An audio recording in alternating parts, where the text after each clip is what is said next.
আসসালামু আলাইকুম বোনেরা, কেমন আছেন? আশা করি ভালো আছেন। আলহামদুলিল্লাহ আমিও ভালো আছি। এই যে দেখেন, আজকে একটা মাছ রান্না করব। এটা অনেকে বলে মিনি মাছ, অনেকে বলে চেদ্রি মাছ, আবার অনেকে বেদি মাছ বলে। আমরা এগুলাকে চেদ্রি মাছও বলি, মিনি মাছও বলি। আজকে একটা মজাদার একটা রান্না করব, মিনি মাছের ভুনা করব ভাইজা। আর সাথে দিব আলু, টমেটো, ধনিয়া পাতা আর পেঁয়াজ কুচি করে রেখেছি। আগে থেকে হলুদ মরিচ মাখায় রাখছি মাছগুলোর মধ্যে। এখন তেলটা গরম হয়েছে, তেলের মধ্যে মাছগুলো দিয়ে দিচ্ছি।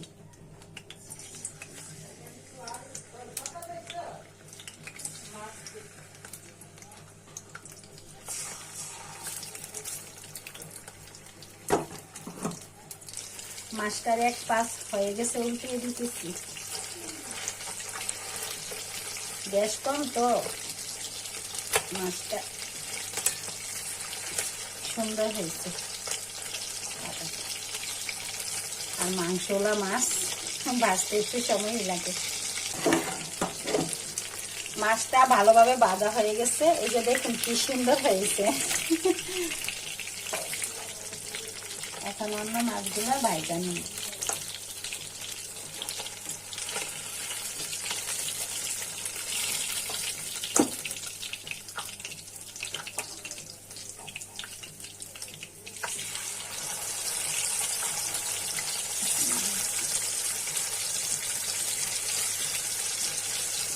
মাছগুলা ভাজা হয়ে গেছে, সবগুলা মাছ ভাজা হয়ে গেছে। আমি পেঁয়াজ কুচিগুলা দিয়ে দিচ্ছি। পেঁয়াজটা ভেজে নিই।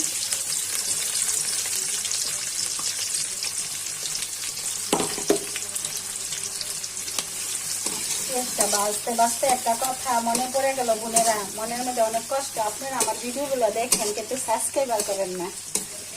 আজকে থেকে ভিডিওটা দেখবেন, একটু সাবস্ক্রাইবার করবেন, তাহলে মনে আনন্দ লাগে আর কি, উৎসাহ লাগে। পেঁয়াজটা ভাজা হয়ে গেছে, একে একে মশলাগুলো দিয়ে দিচ্ছি।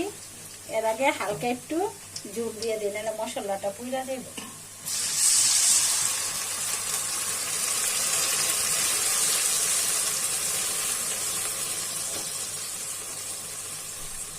দিয়ে দিচ্ছি রসুন বাটা, দিয়ে দিচ্ছি হলুদের গুঁড়া পরিমাণ মতো, দিয়ে দিচ্ছি মরিচের গুঁড়া পরিমাণ মতো, দিয়ে দিচ্ছি জিরার গুঁড়া পরিমাণ মতো। এখন নেড়ে চেড়ে মশলাটা কষাইয়ে নিতেছি। মশলাটা কষানো হয়ে যায়। মশলাটা কষানো হয়ে গেছে, দিয়ে দিচ্ছি স্বাদ মতো লবণ। এখন মশলাটা কষানো হয়ে গেছে, দিয়ে দিচ্ছি টমেটো। আগে থেকে সিদ্ধ করে আলুগুলো দিয়ে দিচ্ছি।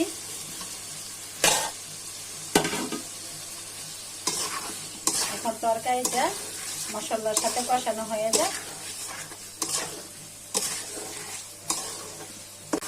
মশলাটা কষানো হয়ে গেছে। এখন ভালো করে যদি মশলা কষানো না হয় তরকারি স্বাদ লাগে না। এই যে মশলা সহ টমেটো আলুটা কি সুন্দর কষা কষা হয়ে গেছে। এখন হালকা একটু ঝোল দিয়ে দিচ্ছি। তরকারিটা তো ভুনা তরকারি রান্না করবো, তার জন্য বেশি ঝোল দিব না। ঝোলটা টেনে বোনা বোনা হয়ে যাবে।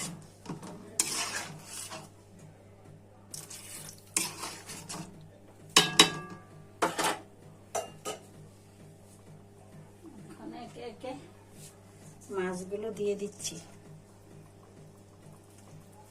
মাছটা কি সুন্দর লাগে। আর এই মাছটা এই সিজনে পাওয়া যায়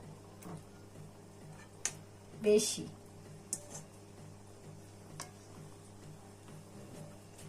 ঠিক আছে, এখন মাছটা হয়ে যায়।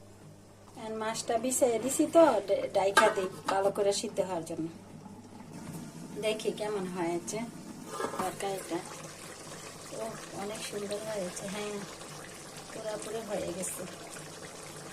এখন ধনিয়া পাতাগুলা দিয়ে দিই।